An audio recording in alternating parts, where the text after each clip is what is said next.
everyone. This is my March wrap-up.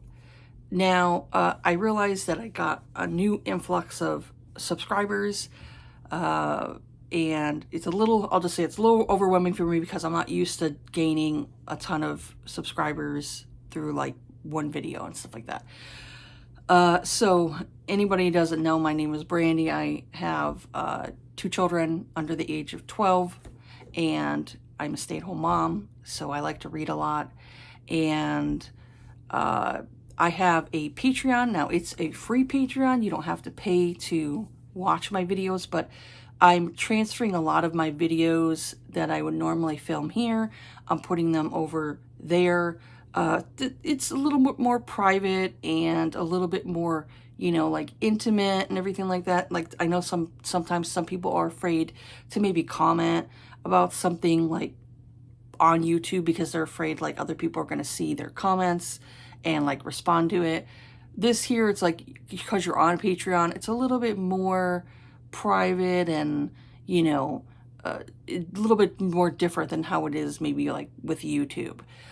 So with me, it's like you don't have to pay for my Patreon, but you know, if you wanted to donate to me, that's great too. I have a Patreon, you know, patron who donates to me every month.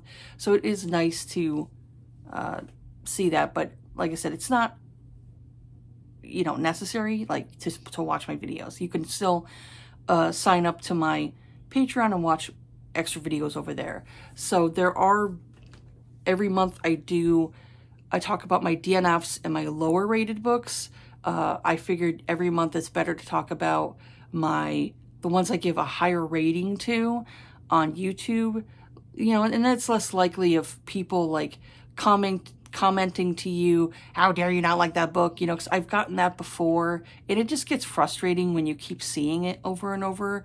You know, you can have a difference of opinion about something, you know, especially when it comes to books or other types of media, because not everybody's going to enjoy the same things as you like. So yeah, so that's why, another reason why I like doing my Patreon videos, because it's a little bit more, you know, the people who actually really like me are watching those rather than some rando who comes into my comment section just to be a dick, you know. So yeah, so anyways, at the end of February, because I usually cut it off at a certain point when it comes to the month to start in with a new month. And so I have to film this video to kind of like make sure I get it posted in time. So this one here, I ended this at like the last day of February. So I'd say technically it was March. I'll just say that.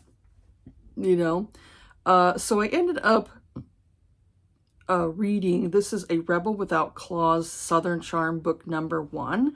This is a spin-off book. I would tell people, like, you could technically go into it as a standalone, you know, like, you could technically go into it not knowing the other books in the past series that she wrote. But I mean, honestly, I'd say it's probably better to go into the first series, and then you know, like, all of the secondary characters, and you know, like, their love stories and everything like that. I think it's kind of better to do that rather than going into a new series and you don't know, like, especially when it's like a spinoff.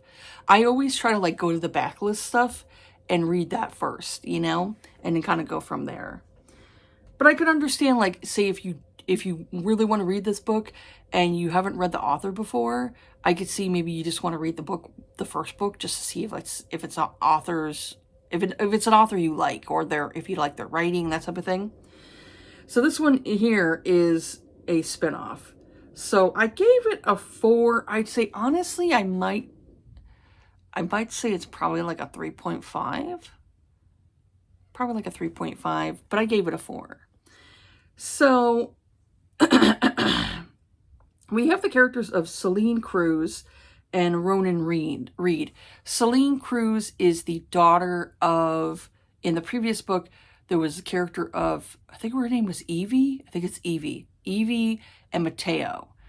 And Mateo's a werewolf, Evie's a witch. And so they had children, and they had like triplets. So it was like 2 boys and a girl. So Selene was the girl. So the tropes is good girl and bad boy, werewolf hero. She's an aura witch. She also, like, her aunt is an aura witch.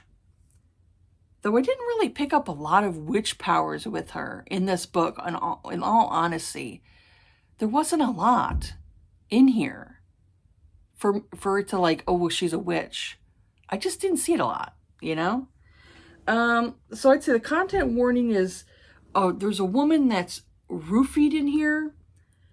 We have a kidnapping, and there's talk of parental death in here as well. So I said this is a second generation story, and even though I do feel like you could read this as a standalone book, it's preferable if you read the Stay a Spell series first before proceeding into this novel. So I said Ronan Reed is trying to become a professional kickboxer, and he has had run-ins with the law, but he moves to Louisiana from Texas because he wants to make a fresh start. His uncle Shane said he could stay with him, so one day while he's working at his uncle's auto body shop, he meets his mate, you know, like his actual, like, mate that he wants to be with for the rest of his life. So once he meets her, his wolf inside him that has been dormant ever since the death of his mother growls, like, you know, he kind of like can tell, like, oh, the wolf wants her, you know. So Selene Cruz is an aura witch, and she works as an art therapist. She is currently working on an art piece that Shane asked her to do. She stops off at his auto body shop and meets Ronan Reed and is instantly attracted and intrigued with. They start seeing each other. So I said, I enjoyed this novel, but I do feel like something was lacking in the buildup of the relationship, and it lacked with some angst and pining.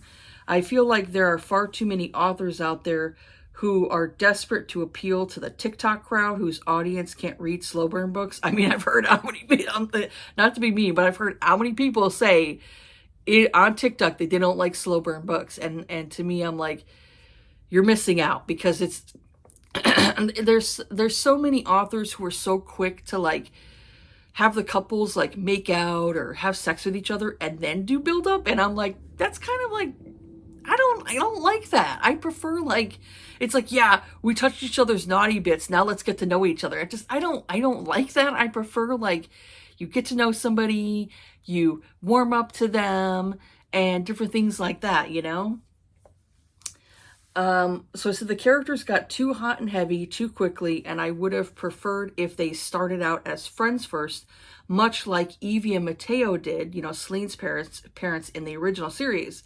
As it also felt like there was too much of his issues being addressed in this book, especially when it came to him going to therapy and addressing why his wolf wasn't coming out, and it including him witnessing his mother's death when he was younger. I said this book made me more sad than happy. And it did. Like, this guy had a lot of issues. You're like, okay, this is why he was dealing with, you know, like, he was dealing with, like, issues of like getting into like bad stuff and doing stuff and getting into like bare knuckle boxing and all this stuff, you know? And I was like, you know, he had like a bad home life after his mom died, you know, and his mom was pretty much like his world. And, you know, she was a single mom. I think his dad split like years ago. And I think she was human. Like, she wasn't a werewolf. She was human, I believe. And so, of course, she died in the accident, where wolves kind of like they can kind of take a beating and, you know, heal, different things like that. But she ended up like succumbing to her wounds, you know, and he watched her, you know, fade out. And it was, like I said, it was just sad. It was just sad to me. And I'm just like, this is so sad. Like, this poor man dealt with, like, you know, watching his mother pass away, and then dealing with, like, you know, all of his, like, mental shit, you know, in his head and everything, you know? And so, like, when he went and, you know, was hooking up with Selene, you know, she comes from a great family unit. Like, her family's, like, you know, they all get along with each other. You know, they have like, you know, they're really like intact as a family, you know, a family unit and everything. They all protect each other. They all love each other, you know, so it's kind of a weird situation for him because he comes from basically like a broken home. And I'm like, I kind of like felt for Ronan. Yeah, Ronan. I wanted to say Mateo, but I felt for Ronan because I'm like, I come from a broken family. So it's like when you have like normal family people, you know, when you have like a normal family and you like take you in and like, you know, embrace you, it just kind of like, you know, it makes you feel like, you know, like you're a part of something, part of a family. So I like that aspect to it. Is that like at first, like Mateo, her father was like very alpha and like, hey, who the fuck is this guy that's around my daughter? I don't blame him because I like fathers who are protective, you know, as long as it's not like overly, you know, because you do have to have your children make their own mistakes and different things like that. Even though you don't want them to make mistakes, you don't want them to go through the same things that maybe you went through when you were growing up, but you still have to make them have those mistakes because that's the only way they're going to learn. And I understand like Mateo wanted to be very protective of his daughter, but also it's like, let her breathe, you know? So Mateo was getting a little bit like it was his alpha that was getting very territorial and you know, and so I obviously Evie had to have a talk with, you know, Alpha and Mateo and all that stuff about like their daughter growing up and getting mature and, you know, finding somebody. And she had somebody in the past that was like a stalker. So it was like, that was a really creepy situation. So yeah, like I said, there were like some issues I had with this.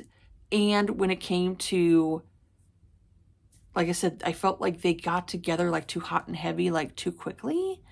And I was like, let it build up a little bit more. Like that was the same issue I had with her previous book of the previous series with the Stay a Spell series. I did not like the last book because I felt like Henry and what was her name? Clara, I think. They got together way too quickly. Like we were rooting for this couple and then all of a sudden it's like their book comes and it was just way too hot and heavy too quickly and I was like, what the heck? I'm like, slow down. I want to see them like, you know, have a build up. So I really just I feel like Julia Cross is trying to appeal to that TikTok crowd where they very much like, let's do the sex in different positions, hot and heavy, and all this stuff. And I'm like, no, build it up. We're not writing a freaking erotica here. We're writing a romance. There is a difference. And so I just get annoyed when authors kind of like do too heavy, too quick. And it's like, no, slow it the fuck down. Slow it down. So yeah, like I said, I ultimately probably would have given this more of like a 3.5 rather than a 4 because of the issues I had with it. But I still, for the most part, enjoyed it. But it's not I would say it's not my favorite Julia Cross. My favorite book of hers, like all-time favorite book of hers, is the second book of the Stay Spell series, Don't Hex and Drive. I freaking love that book. I love that book. I love that book so much. So that one there is probably like my favorite out of all of her books is the second book. So I started getting into the Perfectly Imperfect series by Neva Al-Taj. I talked about the second book in my DNFs and lower rated books of my Patreon if you wanted to check out that video there. But the third book, I ended up giving that one a 4. I didn't write a review for it, but I do remember what the book was about. I don't know why. I read the book and I'm like, I just don't feel like reviewing this. You know, like I gave it a rating, but I just didn't feel like reviewing it. So this one here is Hidden Truths for the Perfectly Imperfect series. And this one here has it to where his name's Sergey. He's a Bratva, and he ends up not really kidnapping the heroine, but he basically, what's her name? Angelina, that's what it is, Angelina. Yeah, Angelina is a part of the, was it Mexican cartel or something like that? Or Mexican, like, mafia around there, or whatever it is. I'd say it's more likely cartel. I think it's a cartel. So, you know, they're dealing in shit. You know, they're dealing in not good stuff. And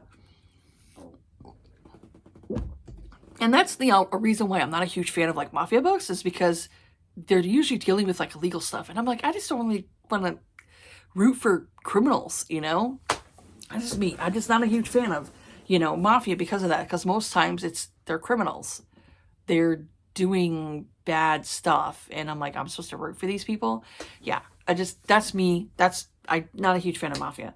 So, anyways, this one here has it to where Sergei and the other guy, if there's another guy from a previous novel, they end up finding her, Angelina, knocked out cold in this, like, crate. I think it was a crate. And he ends up, like, taking her home with him. It's like he almost like he has an automatic bond with her. And I was like, yeah, because she's pretty, you know, like nothing else, you know? Yeah, he has like an automatic bond with her. And you come to find out that Angelina is a part of, like, the Mexican cartel or whatever it was. And her father was killed by this other person. And the other person is like this gross old man that wants to marry her and be a disgusting pig. So she doesn't want to marry this guy. So she escapes with the help of her grandmother and escapes out of the facility, you know, the house, whatever it is, estate, you know, escapes out of there and ends up smuggling herself into, like, this crate and gets across the U.S. border. And she's now in, you know, oh, which one was it? I can't remember where she was. Texas or something like that. They're in whatever state in the U.S. And so, Sergei goes and takes her in. And so it's basically like her and him getting to know each other at his place. And this dude's a psycho. This guy is crazy. Like, you know, definitely not all there, you know, mentally. Like, he was essentially a sweet, innocent boy who was forced into doing, like, this military, like, secret government stuff and forced to kill people. So he's turned into, like, you know, like, not all there, you know, he's definitely, like, cracked. So he has a lot of mental issues. And so he has times where he's kind of like not all there and, like, looking off into the distance. And he has basically someone who's like a handler, someone who worked with him in, you know, on those military missions and stuff like that, who basically got him out of the military. You know, the guy got Sergei out of the military because it's like this guy would have probably self-deleted, you know, or deleted a whole bunch of, like, innocent people. Because this guy is, like I said, he's not all there in the head. And so it's basically her healing him in a way, you know? And that's basically what it is. And I'm like, he needs therapy. He needs to go to therapy because he's dealing with a lot of trauma from, you know, all that stuff. So yeah, it was a lot. It was a lot. And I liked it, but it's not something that I'm like, I don't want to continue on with the series, honestly, because, like I said, I'm not a huge fan of Mafia. I always try to give it a chance and see if there's, like, if it's more of, like, something that's light Mafia. Like, someone had said this is light Mafia, and I'm like, I guess, but I don't know. I'm not really a fan of the author's writing or the fact that she gets the characters, like, banging it out, like, way too quickly for my taste. And I would have preferred more of a build-up, because it's very much like either insta-love or insta-lust with this author when it comes to the characters. And I just prefer it to have them be like a couple before they go and they say, like, I love you type of thing, you know? I would prefer that. So yeah, I had issues with it. you know, and that's why I gave it a 4, but I still enjoyed it. You know, like, at one point, like, she had gotten, like, kidnapped by the bad guy, and Sergei is, like, you know, kind of, like, going in, like, ride or die, you know, for her. So I was like, I liked that aspect to it, because he was like, I'm gonna go after her and rescue her, even if she doesn't want to be with me. Like, I want to rescue her away from that scumbag. And I'm like, yeah, there you go. So yeah. So I have been reading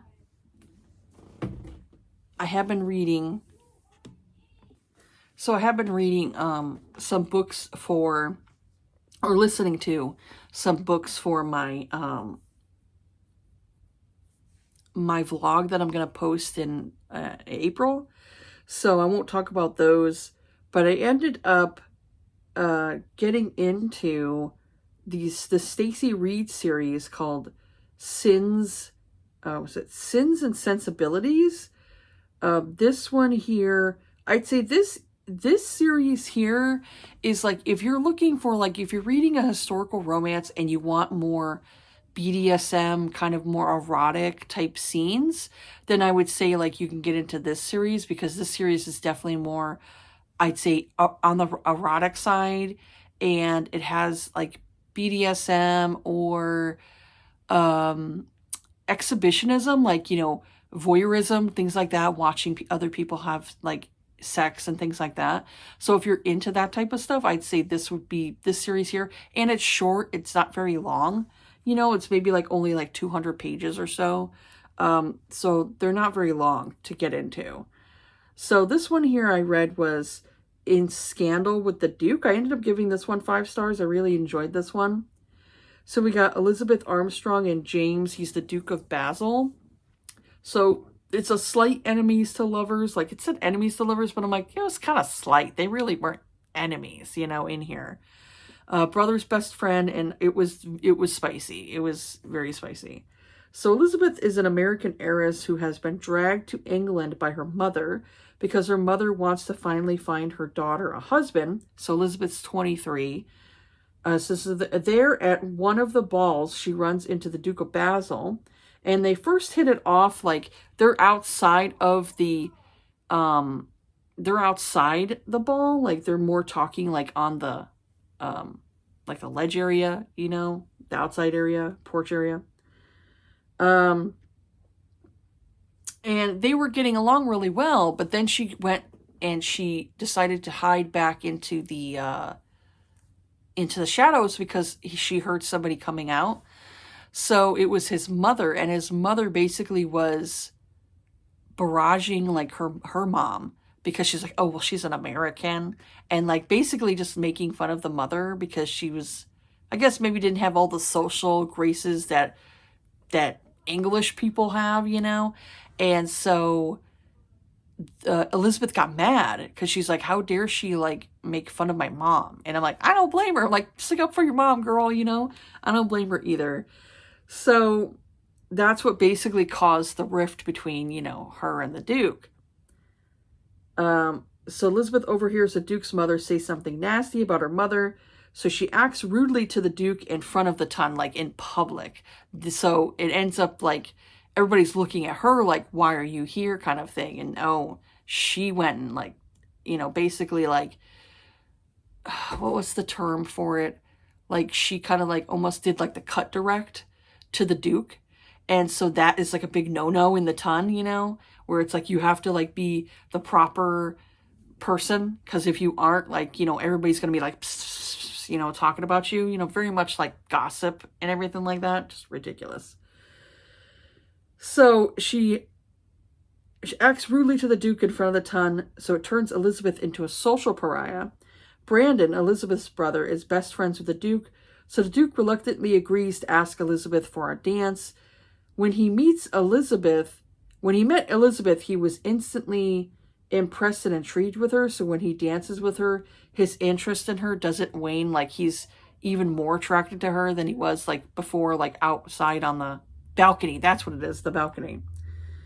So he has had women to try to trap him, And when Elizabeth confesses to him that she doesn't want a man to marry her for her money, they decide to start an affair. So essentially that's what it is like throughout most of the book, is that he just wants to have an affair with her. He doesn't want to marry her.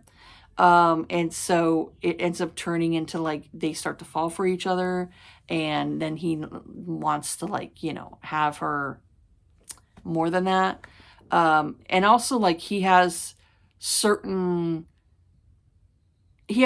things that he likes in the bedroom, and so he thinks like any type of like English woman who is you know, into the ton in society is not going to want to do the freaky shit that he wants to do in the bedroom. So he figures that if he has sex with Elizabeth, that, you know, she'll probably be more open to other things, you know, essentially doggy style, maybe doing anal, things like that, you know. I said this was a very enjoyable read. It was very quick for them to get together, but I enjoyed how the more time they spent together, the more they were falling for each other. I like Stacey Reid. I like her books. So this one here was more or less like easy to get into. And I was okay with them getting together quickly because, like I said, it started as like an affair. She wanted to have these experiences because she figured that she was going to go back to America because she did not want men to marry her for her money. And plus also her father was, I'd say, very progressive in that time because her father was willing to have his daughter work with him, you know, in his company and everything like that. So he was obviously, what's the term? What is the term? Like he got his own riches. It didn't come from family, you know. He's new money, you know. So that's basically what it is. It's like he worked his ass off to become not self-sufficient, but like whatever the term is, self-funded. It's in my head somewhere, you know. It's in there somewhere. But you know, he obviously made his own money, you know, and so he's like, well, my daughter, you know, if she really doesn't want to get married, then I'm okay with that. She still would get like her inheritance, you know, and so she figures, you know, her mother like means well, you know, because she knows like ultimately her daughter wants to get married and she wants to have children, you know, and so she's trying to like get her daughter, you know, like maybe like you'll find an Englishman who would, you know, be happy to marry you rather than, you know, American dudes. And so, you know, Elizabeth does eventually fall for, you know, she falls for the Duke, falls for him. And now they're like, okay, if they decide to get married or not, you know. But I did like the fact that, you know, Elizabeth's like, well, I want to marry for love. I don't want to marry for, you know, like title and all that stuff. So she wasn't interested in that. There was a little bit of conflict toward the end because there usually is some type of conflict, you know. But it was resolved very quickly. And then, you know, you had your happily ever after. But I did really enjoy this one. I thought it was pretty good, and I really enjoyed that one. So then I went into the second one, which was The Scandalous Diary of Lily Leighton. This one here I gave a 4. So it says that it's hashtag forbidden love, hashtag opposites attract. So it says, beneath Lily Leighton's sweet and charming exterior beats the heart of a vixen, one with shocking and scandalous secrets and desires. As a genteel lady, she confines her forbidden fantasies, like those about her employer's devastatingly handsome son, to her diary until she loses it. Oliver Carlyle, he's the Marquess of Ambrose, has finally found a woman who will not hide from his forbidden carnal cravings. He's the same way where he likes like BDSM and different things like that. So he just needs to figure out who she is. So essentially it's like a hidden identity in here. She doesn't want people to know who she is, and she ends up going into the secret passageway and ends up running into this man, and so her and him like have sex in the passageway, so it's dark, she doesn't see who the person is, and she's finally like having satisfaction in her, you know, sex, because her previous partners, like her second husband was very much this like, which I don't understand why you would marry somebody if you feel this way, you know? So she was married to this vicar who was like, oh, it's a sin to like have any pleasure from sex. You know, obviously it's like sex is only for procreation. And I'm just like, you know, like I hate that shit. So he made her feel like she was sinful for having pleasure, you know, wanting pleasure in the bedroom, you know. I will just say, if there is such a person as God, what was the purpose of God creating us to have pleasure unless, you know, he wanted us to have pleasure? Just saying, maybe there's a reason why, you know, we have nerves that stimulate that area. Same thing with like men getting erect. You know, if it was just for procreation, why have the pleasure involved in it, you know? So it doesn't make any sense, you know? So to me, I'm kind of like, I call your bullshit. I'm just saying, you know? So yeah. So that there, it's like she very much felt guilt for feeling what she felt. And so this was a way of her getting out her pleasures without feeling like she was judged. And so with him, you know, he wanted to find a partner who would, you know, obviously someone he could marry because he wanted to have children and everything like that.